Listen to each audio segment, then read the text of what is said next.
Todos nós, nesta vida, estamos sujeitos, a um dado momento, um tempo ou outro, a se abater em crises na nossa vida.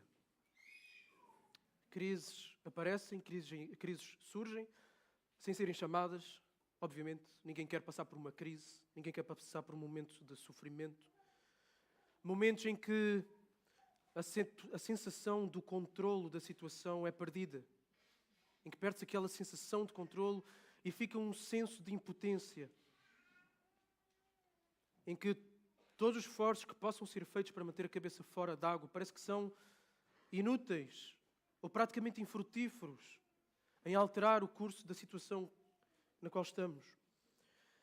Circunstâncias diante das quais se sente incapacidade de gerir o que se está a passar e em que os ventos do que está a acontecer nos levam para lugares imprevistos, para situações imprevistas e tudo parece escuridão, não conseguimos discernir, não conseguimos pensar sequer direito. E tempos de crise assim abatem-se sobre todos, sobre pessoas que não querem saber de Deus e sobre pessoas que dedicam toda a sua vida, todo o seu esforço no melhor possível dentro daquilo que conseguem a Deus. Pessoas consagradas também recebem tempos de crise. E não poucas vezes estes tempos de crise chegam exatamente quando se está a dar tudo, quando se está a servir, quando se está a entregar-se esta área ou outra a Deus, a envolver-se na igreja, a envolver-se na evangelização, a envolver-se na vida dos outros. As crises chegam na mesma. Foi o que aconteceu com o apóstolo Paulo. O seu ministério foi recheado de crises durante o seu serviço e dedicação a Deus. E dificilmente conseguimos encontrar alguém com tanta dedicação e tanto esforço em prol da igreja, em prol do avanço do reino. O apóstolo, no seu serviço, na sua dedicação à pregação da palavra, ele foi submetido várias vezes a momentos extremamente duros, como a perseguição, por exemplo, por parte dos líderes religiosos judeus que não suportavam a sua mensagem, não suportavam o crescimento da igreja, porque ele plantou várias igrejas. E por causa dessa perseguição, Paulo foi preso em Jerusalém, foi submetido a vários julgamentos, e num desses julgamentos ele tinha duas opções. Ou ele apelava para César para ser julgado pelo imperador, que na altura era Nero, ou então ele sujeitava-se a ser levado novamente para Jerusalém, e em Jerusalém os judeus estavam a conspirar para lhe fazer a folha, para matá-lo assim que ele lá chegasse. Então era morto pelos judeus ou apelava para ter um julgamento feito pelo imperador. O apóstolo escolheu ir para o imperador. Porquê? Porque Deus disse-lhe: importa que tu vás para Roma. Importa que tu vás para Roma pregar o Evangelho. A igreja começou a proclamar o Evangelho em Jerusalém, mas Jesus prometeu que, por meio do poder do seu Espírito, a igreja começaria a pregar o Evangelho na Judeia, que é a região onde está Jerusalém, na Samaria, que é a região mais distante, e até aos confins da terra. E Roma era o centro do mundo e era visto exatamente como esta parte mais distante ali. Então, Paulo apelou para ir a César, apelou e vai para Roma. E é exatamente na viagem para Roma que nós vamos colocar o nosso olhar hoje. E Lucas vai desacelerar o ritmo da narrativa que ele tinha estado a fazer, ele tem estado até num passo bastante bom, mas ele agora vai desacelerar o ritmo da narrativa para contar com detalhes ricos, detalhes vívidos, todas as peripécias daquela que parece uma aventura épica, semelhante à Ilíada. É uma história absolutamente fascinante, mas com peripécias extremamente adversas, a que o apóstolo foi sujeito na viagem para o lugar em que Deus disse que ele tinha que estar para proclamar as boas notícias da salvação em Jesus. Então, a partir do texto de hoje, nós vamos ver como o cristão pode, como o cristão deve agir quando tempos de crise se abatem sobre a sua vida no meio do percurso da sua caminhada de entrega e serviço cristão. Há verdades fundamentais a serem trazidas à mente, ao coração, em momentos desses. E essas verdades fundamentais para serem trazidas à mente e ao coração têm implicações concretas e práticas para a nossa vida. E é o que vamos ver hoje. Então vamos ao capítulo 27. E esta é a penúltima pregação no livro de Atos. Depois espera-nos o livro de Êxodo. Versículo 1, capítulo 27, diz assim: determinou-se que navegássemos para a Itália. Então entregaram Paulo e alguns outros prisioneiros a um centurião chamado Júlio, do regimento imperial. Então partimos, embarcando no navio de Adramítio, que estava prestes a navegar para alguns portos pela costa da Ásia. Aristarco, macedónio de Tessalónica, acompanhava-nos. No dia seguinte chegámos a Sidom e Júlio, tratando Paulo com bondade, permitiu-lhe ir ver os amigos e receber deles o suprimento das suas necessidades. Partindo dali, fomos navegando perto da costa norte de Chipre, porque os ventos eram contrários. Tendo atravessado o mar ao longo da Cilícia e Panfília, chegámos a Mirra, na Lícia.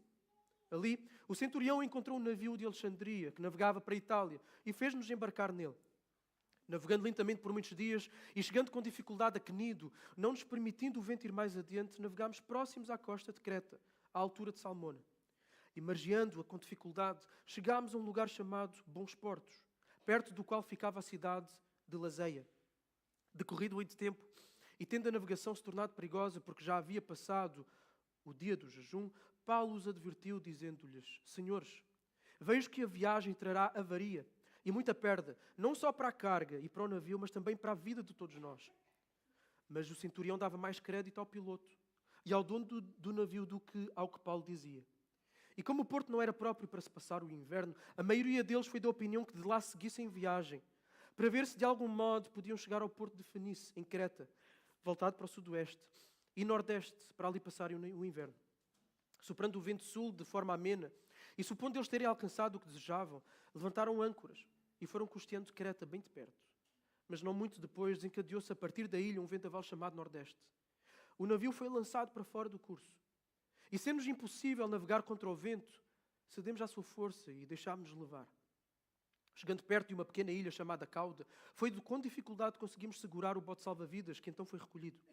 E usando-se os meios disponíveis para preservar o navio, amarraram-no com cordas.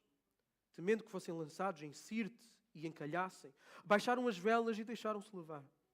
Como fomos violentamente atingidos pela tempestade, no dia seguinte começaram a jogar carga ao mar e ao terceiro dia, com as próprias mãos, lançaram fora a armação do navio.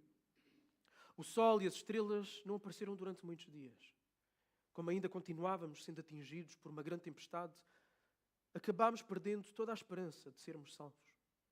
Depois de passarem muito tempo sem comer, Paulo pôs-se de pé no meio deles e disse: Senhores, devíeis ter-me ouvido e não ter partido de Creta para evitar esta avaria e esta perda. Agora aconselho-vos que não vos desanimeis, pois não se perderá vida alguma entre vós, mas somente o navio.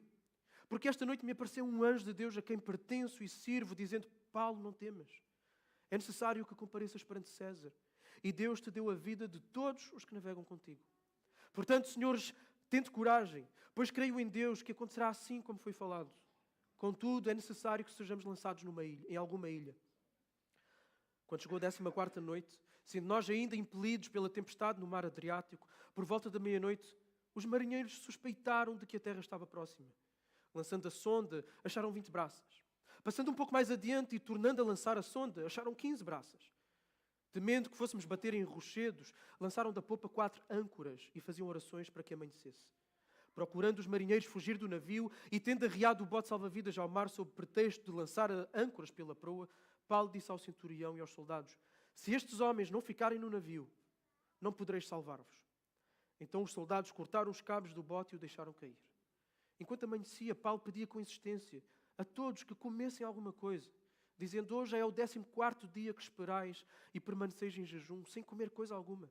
Recomendo-vos, portanto, que comam alguma coisa, porque o vosso livramento depende disso, pois nem um cabelo cairá da vossa cabeça. Dito isso, tomou o pão, deu graças a Deus na presença de todos e, partindo-o, começou a comer. Então todos se animaram e também comeram. Éramos ao todo 276 pessoas no navio. Depois de se satisfazerem com a comida, começaram a aliviar o navio, jogando o trigo ao mar. Quando amanheceu, não reconheceram terra, mas viram uma enseada como a praia e resolveram, se fosse possível, encalhar ali o navio. Soltando as âncoras, deixaram-nas no mar, desatando ao mesmo tempo as amarras do leme. E içando ao vento a vela da proa, dirigiram-se para a praia. Dando, porém, no lugar onde 2 correntes se encontravam, encalharam o navio, e a proa encravando ficou imóvel, mas a popa se despedaçava com a força das ondas. Então, os soldados decidiram matar os prisioneiros, para que nenhum deles fugisse, escapando a nado.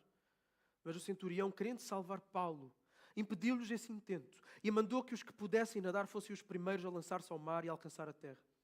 E que os demais se salvassem, uns segurando-se em tábuas e outros em quaisquer destroços do navio. Assim todos chegaram salvos à terra. Até aqui. Para já. O autor deste livro chama-se Lucas. E não sei se repararam, mas Lucas, quando escreve este texto, Lucas, ao escrever este texto, ele inclui-se na narrativa. Ele fala em nós, ele fala na terceira pessoa, na primeira pessoa do plural, exatamente, peço desculpa. Então ele fala em nós, ele está presente ali na cena. E ele começa esta narrativa com a partida de Cesareia, que era onde Paulo tinha estado, onde Paulo tinha sido julgado, onde Paulo apelou para ir até o imperador, para ser julgado pelo imperador. Agora, além de Paulo como prisioneiro, temos outros prisioneiros que estavam a ser levados pelos soldados. Possivelmente criminosos que seriam condenados a lutarem, passa a redundância, as lutas dos gladiadores.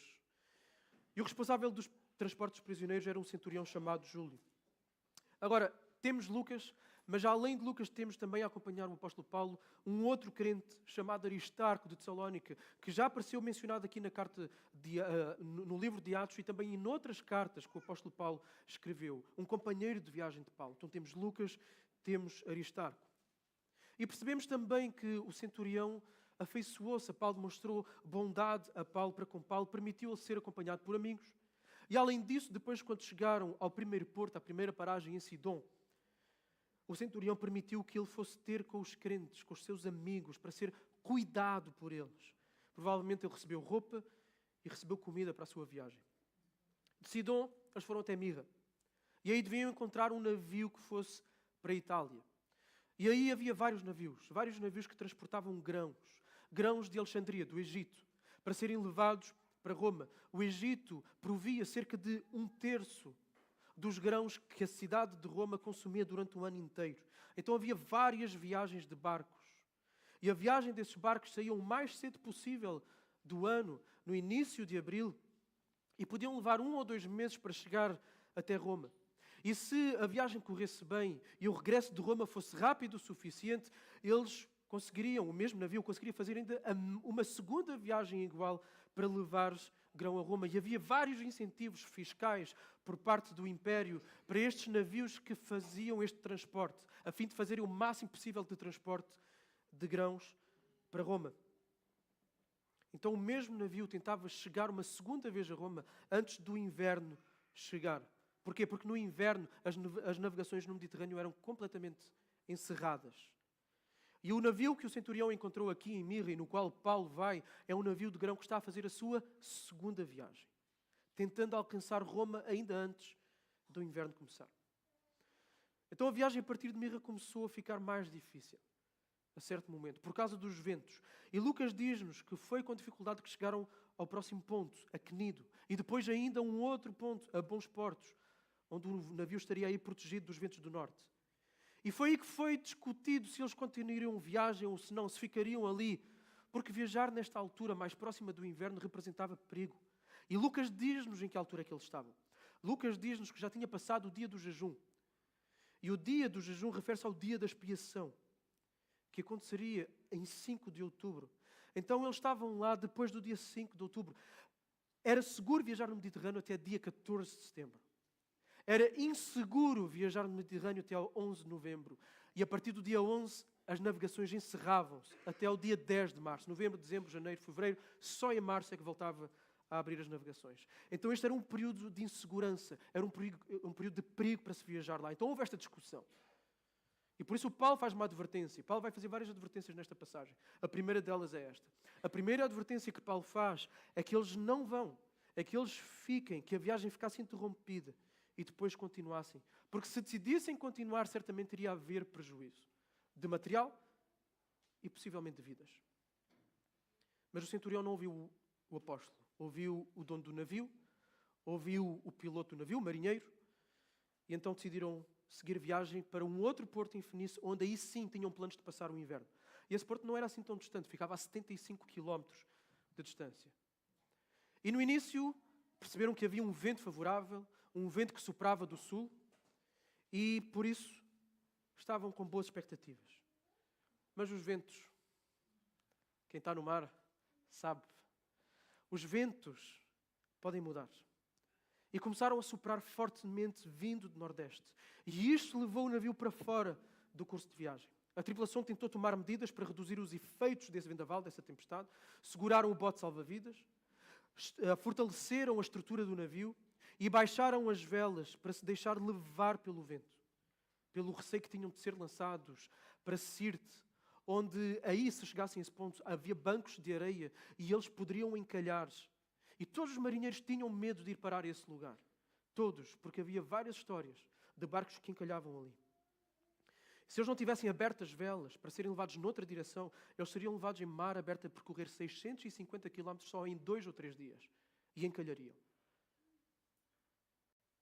Mas foram precisas mais medidas, devido à violência da tempestade que se agravou mais. Então os marinheiros lançaram borda fora alguma carga que o navio transportava, lançaram fora equipamento próprio do navio, possivelmente aquilo que não era necessário à sobrevivência do navio, e a tensão estava presente. Continuava também a ausência de visibilidade de estrelas, a visibilidade do sol, e se não há estrelas, na altura não havia GPS. As estrelas eram uma forma, e o sol era uma forma de conduzir a navegação. Então a navegação tornou-se impossível. Eles não sabiam onde estavam, completamente perdidos no mar. A posição do navio não podia ser verificada. E aí o desespero começou a entrar em toda a gente. Começou a tomar conta da tripulação, começou a tomar conta das pessoas presentes no barco. A esperança de sobrevivência tomou conta de nós, e Paulo usa o plural, nós. Começou a desvanecer-se a esperança de viverem. Então, passados uns dias, Paulo dirige-se àqueles que estavam a bordo. Porquê? Porque Paulo recebe uma mensagem da parte de Deus. Lucas diz-nos que as pessoas estavam sem comer, possivelmente devido à ansiedade, numa situação de tensão como aquelas, devido aos enjoos naturais de uma tempestade no alto mar e também da impossibilidade prática de se preparar comida naquelas condições. E nesse contexto de caos absolutamente completo, Paulo levanta-se e Paulo discursa, Paulo dirige-se. Em primeiro lugar, ele relembra a tribulação e os passageiros do conselho que ele tinha dado antes, quando ainda estavam em bons portos. E ele disse-lhes, vocês deviam ter seguido as minhas orientações. Agora, o apóstolo Paulo não fez esta intervenção para esfregar na cara de que ele tinha razão e que eles estavam todos errados. Não foi esse o objetivo. O objetivo dele foi criar credibilidade para aquilo que ele ia dizer a seguir. Ou seja, ele era alguém que tinha razão. Ele não foi ouvido antes. Aquilo que ele disse que iria acontecer, estava a acontecer. Portanto, a partir de agora é mesmo para ouvir. E é isso que Paulo estava a criar. Credibilidade para ser ouvido. E o que Paulo disse a seguir também foi uma advertência. Mas foi uma advertência no sentido de um encorajamento, para que eles não desanimassem. Ele garantiu que ninguém iria morrer. E Paulo poderia fazer esta afirmação ousada, no meio exatamente de uma situação em que parece que é de completo fim, de desespero total. Paulo poderia fazer esta afirmação, porquê? Porque um anjo apareceu-lhe, da parte de Deus, na noite anterior, com uma mensagem vinda de Deus, em que lhe foi dito, Paulo, não temas. O motivo de ele não temer, ele tinha que estar em Roma. Havia essa promessa. Ele tinha que comparecer diante do imperador. E, além disso, foi-lhe garantido que nenhuma vida, nenhuma só, se perderia. Todos os que estavam no barco com ele iriam sobreviver. E a partir dessa mensagem que o anjo lhe deu, que Paulo encoraja a tripulação e os passageiros a terem coragem. E depois ele faz uma predição, ele diz alguma coisa que vai acontecer. Eles serão lançados numa ilha. 14 dias em que o barco tinha deixado bons portos. E agora estavam no mar Adriático. O mar entre Creta e a Sicília. E uma vez que se tratava do 14º dia após terem deixado bons portos, eles pensaram que já estavam a chegar perto da terra. E por isso foram lançando as sondas. E as sondas foram mostrando que, de facto, a profundidade do mar estava a diminuir, o que significava que eles estavam a chegar perto de terra. E estavam com medo de estarem aproximados de rochas. Eles não viam nada, não tinham visibilidade nenhuma. E à volta da terra pode haver rochedos. E se batessem num rochedo, o navio podia ficar com um buraco, podia se afundar. Então estavam com receios e oravam para que amanhecesse o mais rápido possível. E quando ainda era escuro, os marinheiros pensaram, como eles já sabiam que estavam perto da praia, como estavam perto de uma ilha ou de terra, eles pensaram em jogar-se ao mar para se salvar eles próprios. Agora, essa fuga seria um desrespeito absolutamente completo para com a vida daqueles passageiros. E Paulo vai dizer isso. Paulo vai dizer isso ao centurião, aos soldados, a dizer que a sobrevivência depende naturalmente de quem sabe manobrar o navio. Porque se quem sabe manobrar o navio pular fora, as pessoas ficam entregues a elas próprias. Então Paulo disse, a vossa sobrevivência depende disto. E assim os soldados cortaram as cordas que seguravam o bote e o bote foi-se embora. Ninguém poderia se salvar. Antes que amanhecesse, o apóstolo Paulo então advertiu as pessoas para que comessem. Ninguém tinha comido naquela noite fatídica, durante aqueles dias. E agora perceberam que estavam numa baía. Antes do amanhecer, Paulo encoraja as pessoas a comerem. O apóstolo estava a demonstrar um senso de responsabilidade e de cuidado para com as pessoas ali presentes. Aquele conselho certamente acalmou os nervos dos passageiros. Foram fortalecidos na sua força. Os tripulantes também, isso seria necessário para fazer depois as manobras para serem salvos. E isso trouxe esperança, trouxe ânimo. A intervenção de Paulo para que comessem trouxe ânimo. E Paulo voltou a afirmar a promessa de que ninguém morreria. Nem um único fio de cabelo seria perdido. Uma expressão que afirma que cada um vai ser preservado na totalidade, na integridade. E o que é que o apóstolo fez a seguir? O apóstolo deu o exemplo. Ele comeu.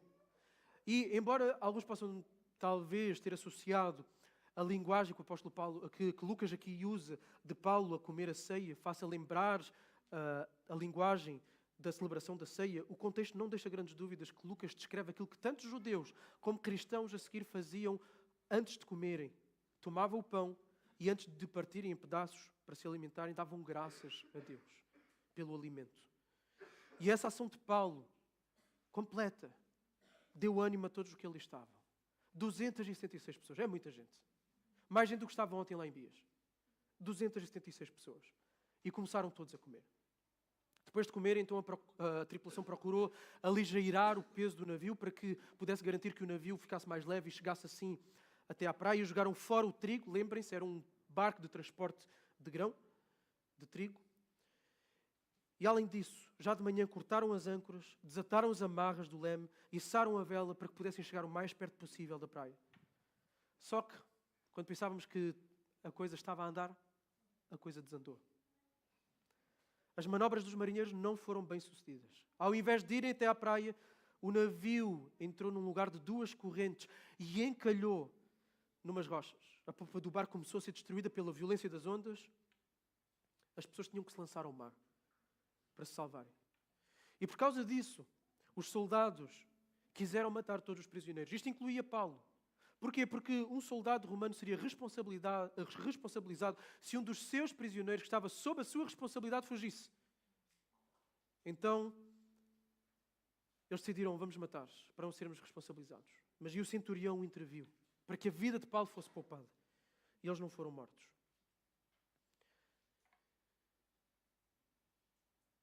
O que salvou Paulo de ser morto foi então a intervenção deste centurião, que proibiu que executassem o plano que tinham. E o centurião ordenou que todos aqueles que soubessem nadar se lançassem ao mar e nadassem até a praia e que os restantes se agarrassem a pedaços de madeira para poderem sobreviver. E Lucas relata, a evacuação foi bem sucedida. Todos se salvaram, todos chegaram à terra. Todos. Mas que terra? Onde é que eles estão? Onde é que eles chegaram? Itália? Não. Então vamos ler os primeiros 6 versículos do capítulo 28.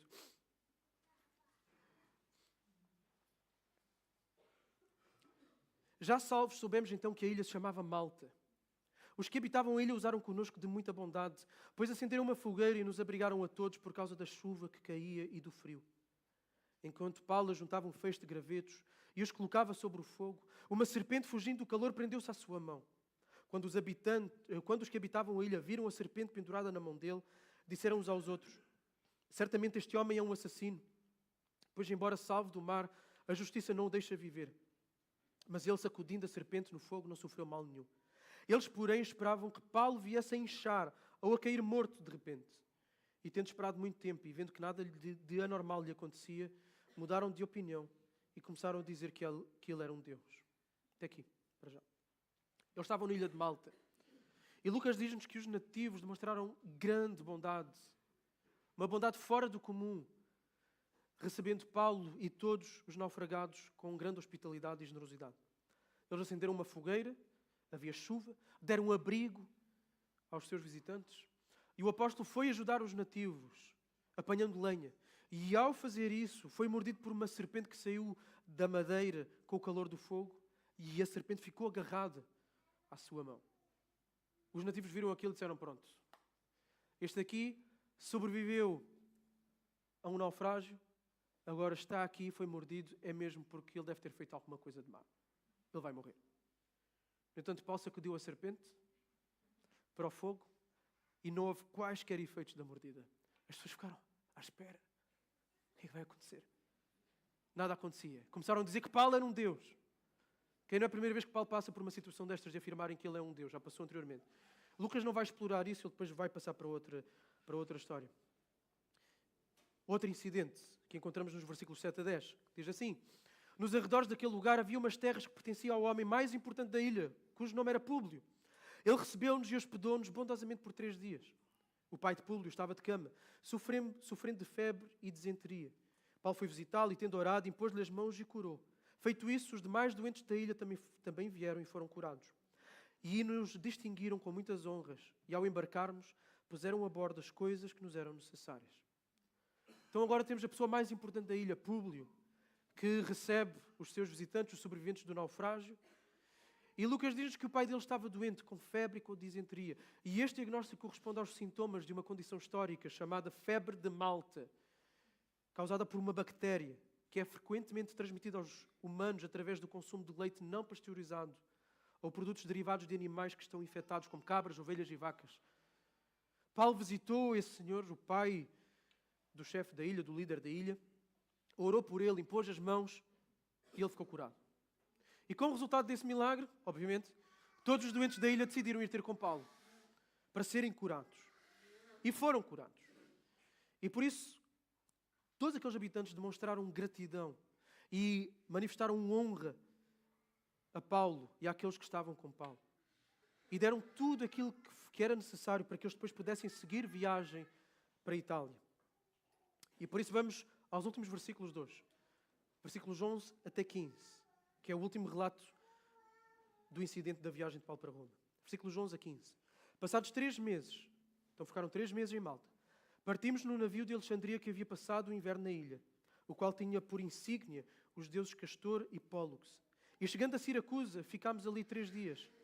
De lá, margeando, chegámos a Régio. E soprando no dia seguinte o vento sul, chegámos em 2 dias a Puteoli.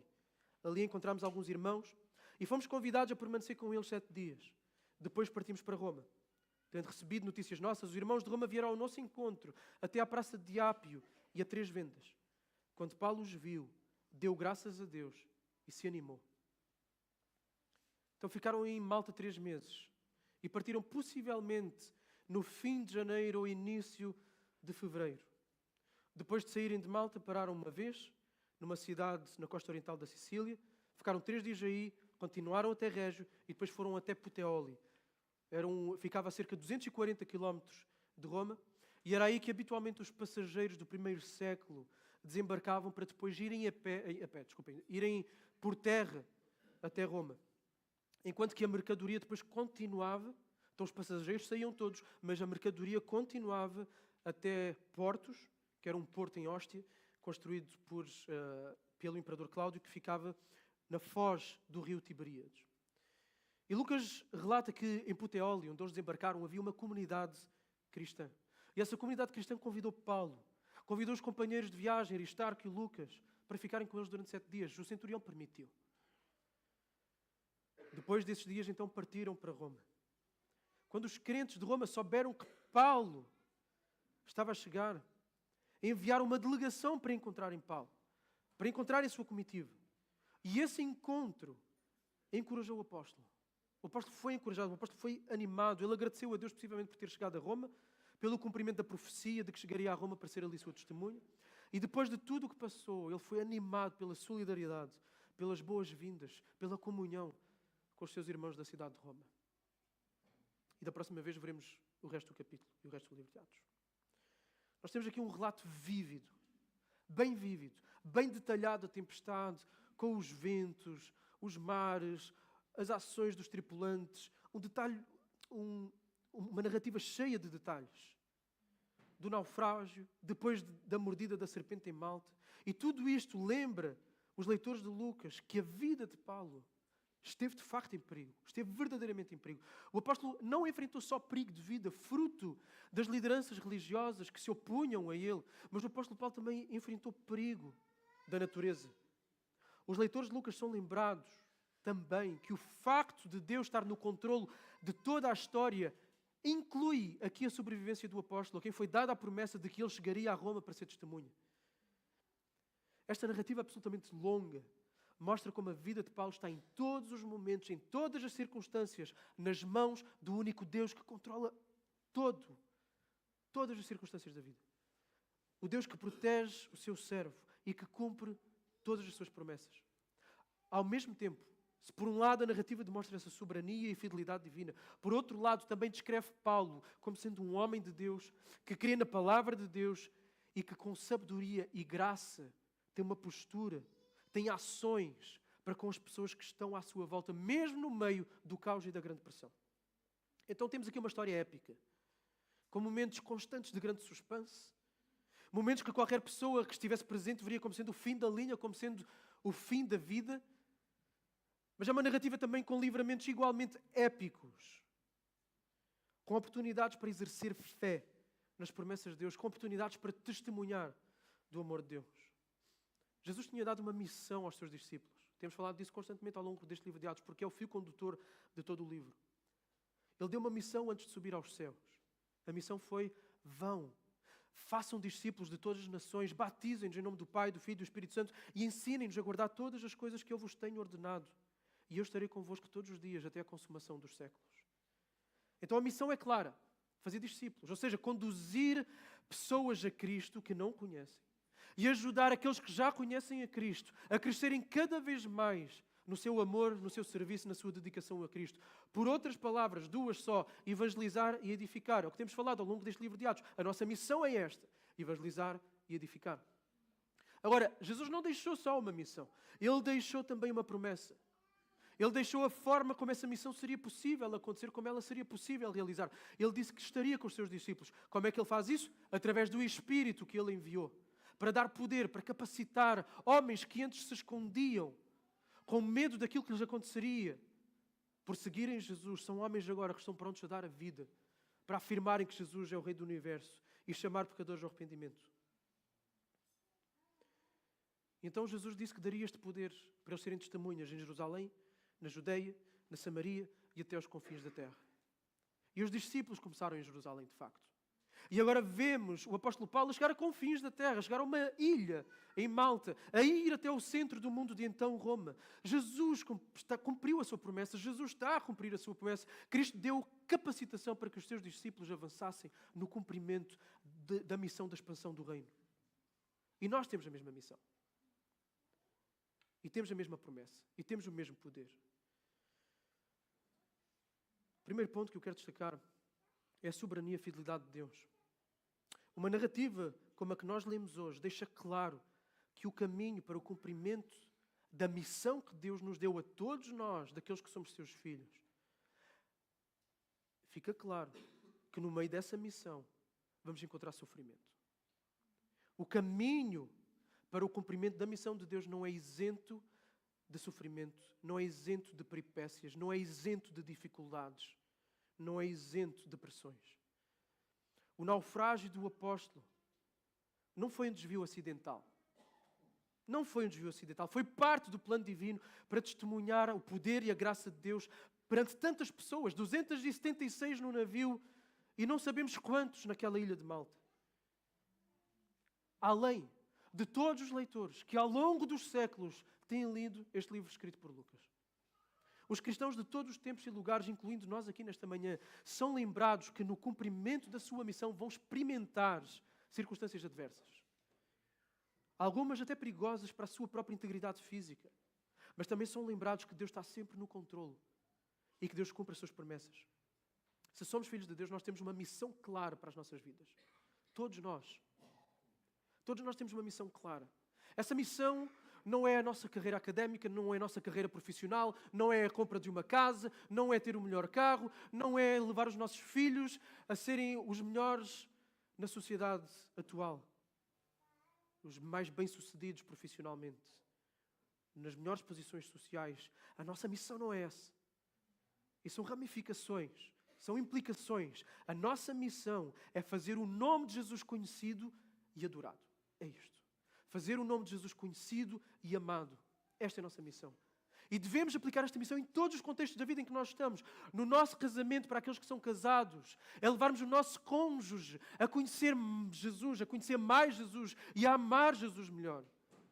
Na nossa paternidade e maternidade, mais do que pedir aos nossos filhos que estudem para o exame de matemática, vamos trabalhar no dia a dia para fazer com que eles conheçam Jesus, conheçam a palavra de Jesus e comecem nos seus corações pecaminosos, autocentrados, a serem conquistados pela beleza de Jesus e a se renderem a Ele e a amarem-no cada vez mais.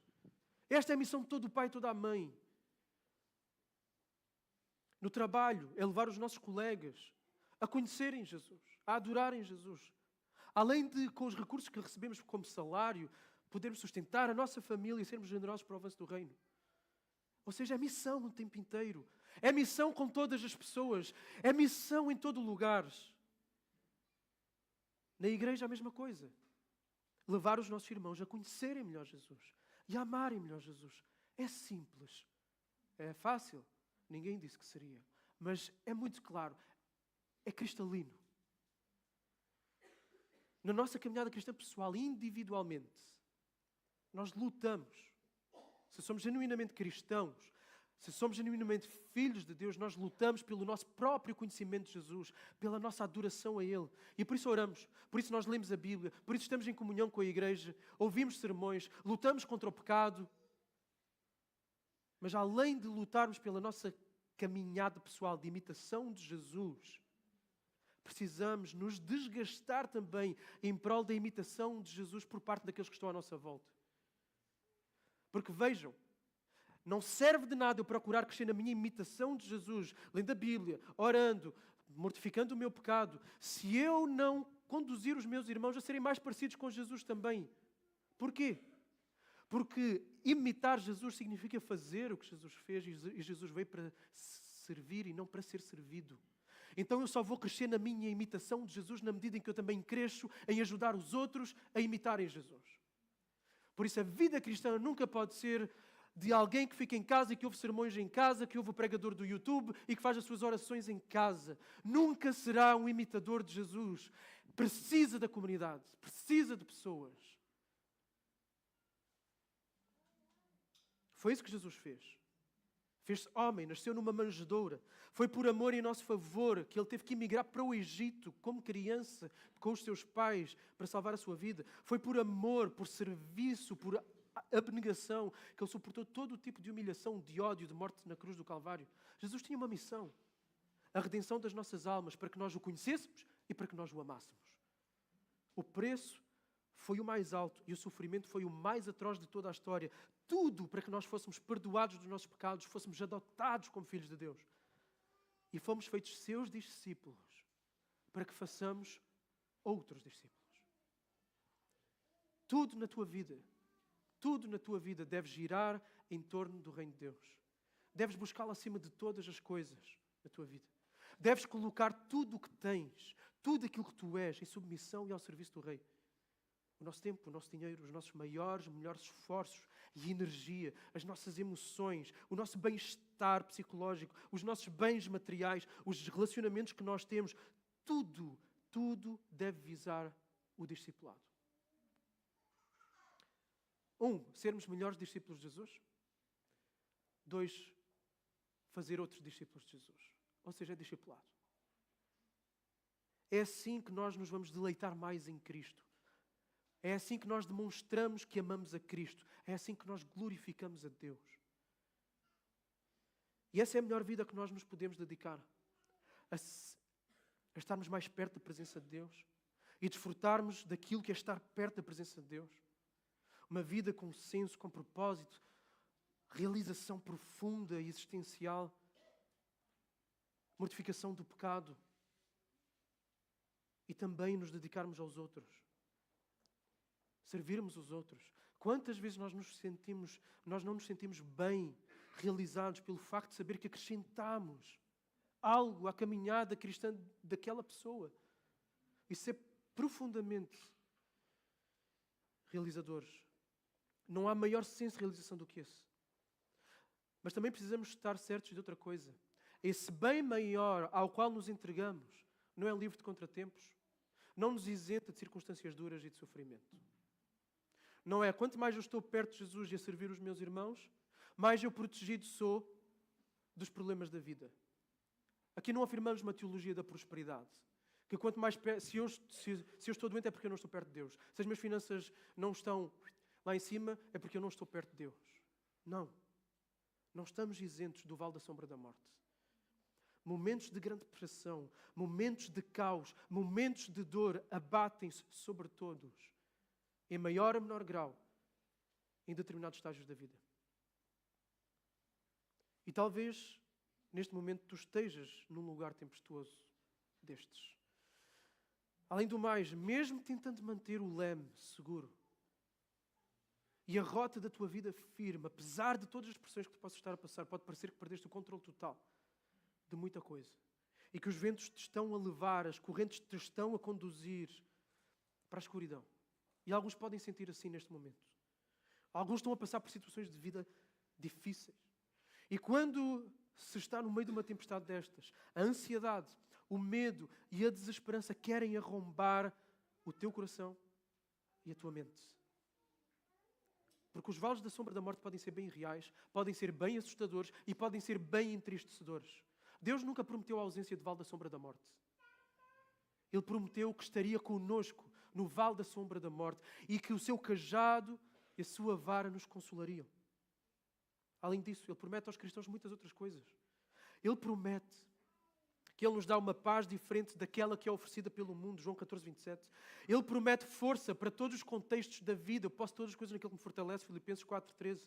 Ele promete sabedoria àquele que pede, Tiago 1:5. Ele promete coragem e livramento do medo, 2 Timóteo 1:7. Ele promete alívio para os momentos de sobrecarga. Ele disse, venham a mim todos que estão cansados e oprimidos, Mateus 11:28-29.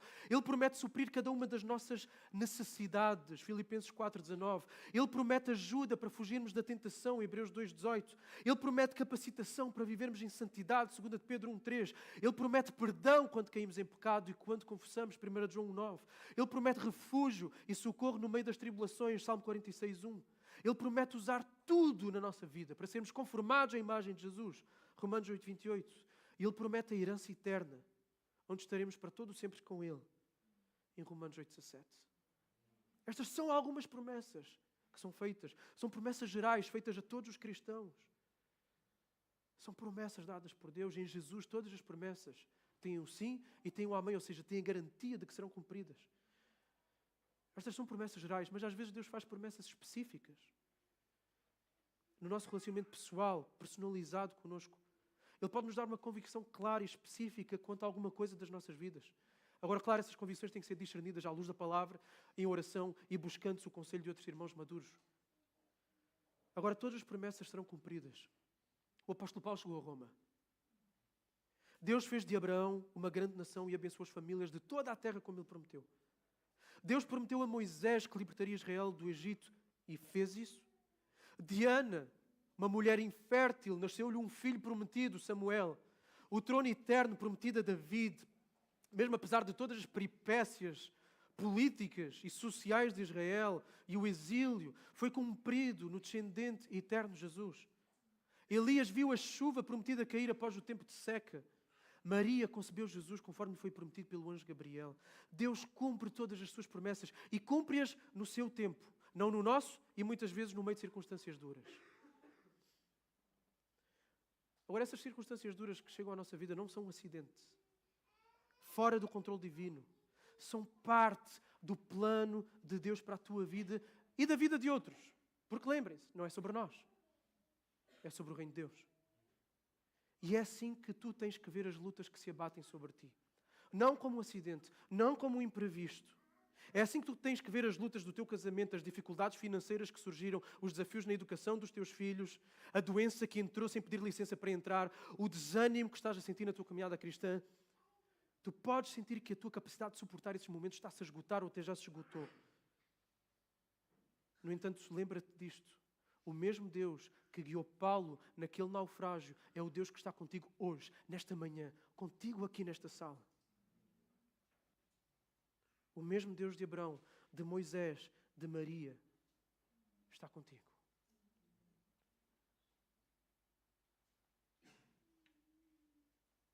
E Ele vai cumprir todas as promessas que te fez. Todas. Inclusive as de te fortalecer. De dar sabedoria, como lemos, como eu li agora destas promessas das Escrituras. De te dar coragem. Exatamente para estes momentos.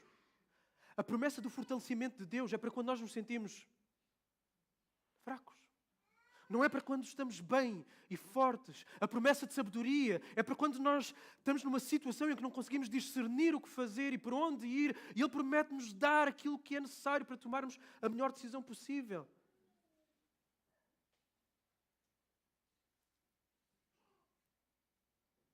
Ele vai dar tudo aquilo que é necessário para que tu sejas mais parecido com Jesus e cumpras a missão que Ele te deu em mãos. É por isso que Ele dá. Para que no percurso difícil que é a vida, tu possas cumprir a missão que Ele te deu.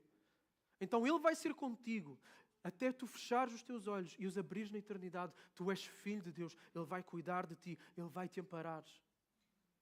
Por isso anima-te e continua na disposição de servir a Deus. Não desistas de servir a Deus por causa da circunstância dura que está na tua vida. Na verdade, essa é a resposta. É a melhor resposta que tu podes dar no meio do sofrimento. A determinação de continuar a servir a Deus. O que estás a enfrentar, a tempestade na qual te encontras, é um teste da tua fé. E uma oportunidade para demonstrar, para anunciar Cristo aos outros. Faz parte da missão que Deus te deu. É o Senhor a levar-te para lugares. É o Senhor a levar-te para contextos. É o Senhor a levar-te para pessoas que tu não planeaste, que tu não escolheste. Mas é Deus a conduzir-te. Então vê essa mudança de rota da tua vida. Por muito dura que seja, como parte do plano daquele que tem o mapa da tua vida nas suas mãos. É na soberania de Deus, é na sabedoria de Deus que o nosso sofrimento pode encontrar encaixe. Aliás, é só aí que o nosso sofrimento pode encontrar sentido.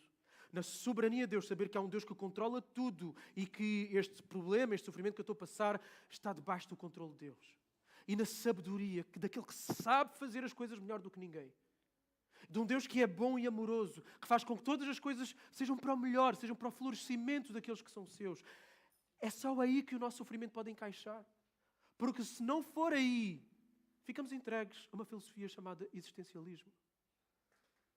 Que nas suas consequências lógicas vai afirmar que o melhor então é darmos todas as mãos e jogarmos para um precipício. Porque se a vida é só isto. Fora do conceito da soberania divina, da bondade divina, da soberania divina, não há possibilidade de encaixe do sofrimento. Como aconteceu com Paulo, que enfrentou um naufrágio e foi levado a Malta, Deus usa essas mudanças de rota para alcançar pessoas e contextos que não prevíamos. Soldados, tripulantes, passageiros do navio, habitantes de Malta, viram, testemunharam a fé, o testemunho de Paulo, ouviram as suas palavras e viram Deus a agir através dele. Nós somos chamados a fazer o mesmo. E este é o meu segundo ponto. A fé e o testemunho do discípulo. Então, além de procurares crescer na confiança daquilo que Deus te dá nas suas promessas, no meio da dor, no meio do caos em que possas estar neste momento, além de te fortaleceres nas promessas que Deus te dá, usa a situação, o contexto em que tu estás para apontar os outros a Jesus. Para apontar os outros ao poder de Deus, à graça de Deus. A tua postura no meio do sofrimento está a ser observada pelas pessoas à tua volta. Pelas pessoas que sabem que tu és crente, pelas pessoas que sabem que tu és filho de Deus. As pessoas estão a ver, as pessoas observam. E as pessoas fazem contas de cabeça. A tua postura de confiança em Deus, as palavras que saírem da tua boca, vão poder ser o meio usado pelo Espírito para outros perguntarem qual é a razão da tua esperança, qual é a razão da tua confiança, porque é que estás assim, porque é que estás de pé, porque é que ainda não sucumbiste. E se calhar tu não terias a oportunidade de ter essa conversa com essas pessoas à tua volta, se não tivesses a passar pelo que estás a passar. Partilha com as pessoas que se cruzam contigo, como Deus tem-te sustentado, como Deus tem sido contigo. Além disso, Procura ainda, mesmo que sem grandes forças, servir os outros. Paulo fez isso no meio da tempestade ao incentivar as pessoas a comerem, ao advertir as pessoas, ao encorajar as pessoas. Em Malta, ele curou os doentes. Escolher amar e servir no meio do sofrimento. Vejam, prestem atenção. Escolheres amar e servir no meio do sofrimento é apontares para o amor maior, sacrificial, jamais demonstrado. O amor de Cristo. Ao dar a sua vida na cruz para pecadores como nós. Ao servirmos no meio do sofrimento, estamos a ser um reflexo mais próximo possível da maior manifestação de amor de todos os tempos. Aquele que estava na cruz, que deu a sua vida. Aquele que a caminho da cruz, a caminho de Jerusalém, em sofrimento excruciante na sua alma, que sabia o que iria enfrentar, ele para curar um cego, que diz: Filho de Deus, tem compaixão de mim. Filho de Davi, tem compaixão de mim. Aquele que, mesmo estando na cruz, naquela dor excruciante, física, mental, psicológica e espiritual, diz: Pai, perdoa-lhes porque não sabem o que fazem. Diz ao prisioneiro que está do seu lado: ainda hoje estarás comigo no paraíso. Servir no meio da dor é apontar para aquele que se doou em dor para nós, é apontar para Cristo. O serviço no meio da dor é poderoso, é potente para tocar aqueles que estão à nossa volta. Então, nesses momentos de caos e depressão, a tendência do nosso coração, a nossa tendência é fazer o quê? Isolamento. Fecharmos em nós próprios, nos nossos problemas, na resolução da nossa vida, na nossa dor. Será de estarmos em processos ruminantes de lamentação pela situação em que nos encontramos, eventual murmuração? Será de nos deixarmos dominar pela tristeza, pela frustração, pela incredulidade? Renova a tua confiança em Deus através da leitura da Bíblia, para te confrontares com as promessas dele, através da vida de oração, através da vida em igreja. Não te isoles. Entrega-te à palavra, entrega-te à oração, entrega-te à igreja, aos membros. E vais ver força e ânimo para seres luz no meio da escuridão. Para seres como um farol para outros que estão perdidos. Para seres como uma flecha usada certeiramente nas mãos de Deus. Para seres uma fonte de exemplo e de inspiração para quem te observa. O sofrimento é um excelente palco para o serviço, para a demonstração de Cristo. Nesse momento diz a Deus: eis-me aqui. Usa-me a mim neste momento duro e difícil. Pergunta a Deus: como é que eu posso ser útil nas tuas mãos, neste contexto da minha vida agora? Como é que tu me podes usar? Pergunta a Deus: que portas é que tu estás a abrir para que eu demonstre o teu amor e eu falo de ti? Pergunta a Deus: como é que tu queres forjar, purificar a minha fé, a minha confiança, a minha dependência de ti nesta situação? E Deus vai ajudar-te. Deus vai fortalecer-te. Deus vai animar-te no percurso. Ele fez isso com Paulo, não só enviando um anjo para falar com ele, mas ele fez isso através da comunhão cristã. Paulo, pelo percurso, em Sidom, e depois, por 2 vezes, esteve com outros crentes que o fortaleceram, que o animaram. Nós não estamos sozinhos nesta luta. Tu não estás sozinho nesta luta. Todo filho de Deus não está sozinho nesta luta. Deus dá-te irmãos. Deus dá-te irmãs. Deus dá-te uma família com laços mais fortes do que o sangue. Deus dá-te companheiros de luta, companheiros de oração, companheiros de alegrias, companheiros de tristezas. Numa igreja que procura ser saudável, Deus sempre vai usar uns e outros para encorajamento mútuo. Lá está. Porquê? Porque numa igreja saudável todos vão estar a procurar fazer aquela que é a sua missão. Discipular uns aos outros. A ser comunidade. A centrar-se em torno do Evangelho. O Evangelho é que edifica. Renova. Então entrega-te a relacionamentos significativos. Não tenhas medo de ser vulnerável. Não tenhas medo de expor a tua dor, as suas perguntas, a tua fraqueza. Não tenhas medo. Baixa as defesas. Viver vida de comunidade implica vulnerabilidade. Mas é só na vulnerabilidade que podemos ser curados. É só na vulnerabilidade que podemos ser ministrados pela palavra de Deus.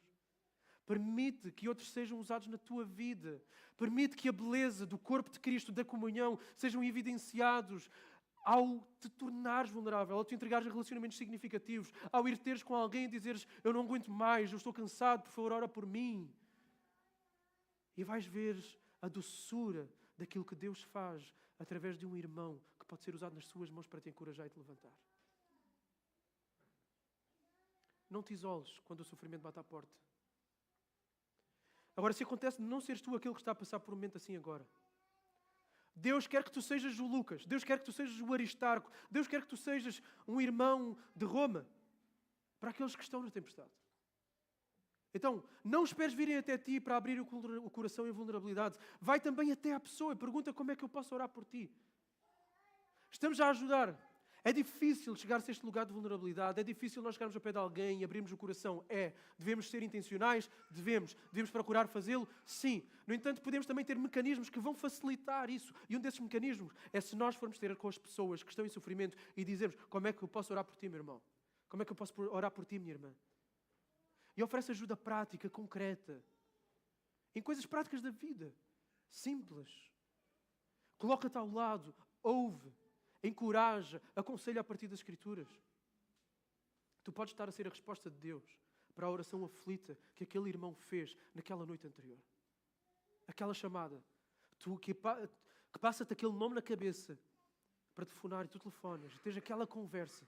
E és a resposta de oração àquela pessoa que orou aflita na noite anterior.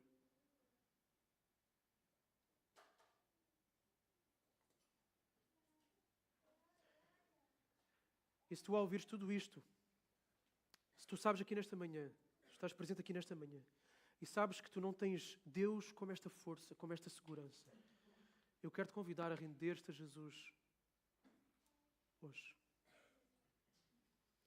Cristo quer-te dar a proteção para o maior sofrimento, muito maior do que as dificuldades desta vida. As dificuldades desta vida podem ser duras, podem ser profundamente dolorosas, mas existe um sofrimento muito maior que as dificuldades desta vida. O sofrimento eterno do inferno. Jesus passou pela maior provação de sempre ao ir à cruz para pagar pelos pecados do seu povo. Para que tu possas desfrutar de paz eterna que excede todo o entendimento e que nada nesta vida substitui, para tu poderes desfrutar de uma alegria existencial na tua alma, como uma âncora na tua alma, independente das circunstâncias que estão à sua volta. Mas para isso precisas olhar para Jesus. E este é o meu convite nesta manhã. Tu precisas de Jesus por causa dos teus pecados para seres reconciliado com Deus. Porque tu tens pecado. Nós somos chamados a amar a Deus com toda a nossa alma, força e entendimento e ao nosso próximo como a nós mesmos. Mas nós falhamos constantemente aí. Quem disser que nunca pecou está muito autoiludido. Está muito iludido contra si próprio. E Deus é amor. E por Deus ser amor, por Ele ser bom, por Ele ser justo, por Ele ser fiel, Ele não pode compactuar com aquilo que é o oposto dele, com aquilo que não é amoroso, com aquilo que não é bondoso, com aquilo que não é fiel, com aquilo que não é justo. Por causa disso, tu não podes estar ligado a Deus. Por causa disso, Deus tem que condenar. Nós esperamos de um juiz bom, que o juiz condene os crimes cometidos pelo criminoso. Da mesma forma, Deus, por ser bom, Ele tem que condenar tudo aquilo que é oposto a Ele próprio, ao amor, à bondade, à fidelidade, à justiça. E todos nós já fomos infiéis, já mentimos, já demonstramos falta de amor, já fomos tudo isso. Então precisávamos de alguém que pagasse a condenação por nós, e esse alguém é Jesus Cristo. Cristo colocou-se nesse lugar debaixo da mão justa do juiz para que tu não tenhas que ser condenado por causa dos teus pecados. Ele foi morto para que tu não tenhas que morrer eternamente. E Ele ressuscitou ao fim de 3 dias para teres a garantia de que se tu confiares em Cristo, na obra de Jesus na cruz, na sua ressurreição, tu também não vais passar pela morte eterna, mas terás a vida eterna. Então evita a tormenta eterna do inferno, rendendo-te a Jesus, este Salvador eterno, bondoso. Coloca a tua fé nele nesta manhã. E vais encontrar paz e descanso para a tua alma. Alívio, força, coragem, propósito, esperança, alegria. Esta é a promessa. E eu termino. Tempos de crise, no meio da nossa caminhada cristã, são inevitáveis. Quando elas chegarem, procuremos renovar a nossa confiança em Deus, lembrando da verdade que Deus é soberano e que Ele é fiel, cumpre todas as suas promessas. Que não há acidentes de percurso. Que não há imprevistos para Deus. Procuremos nos renovar nisso, nas promessas que Ele nos dá.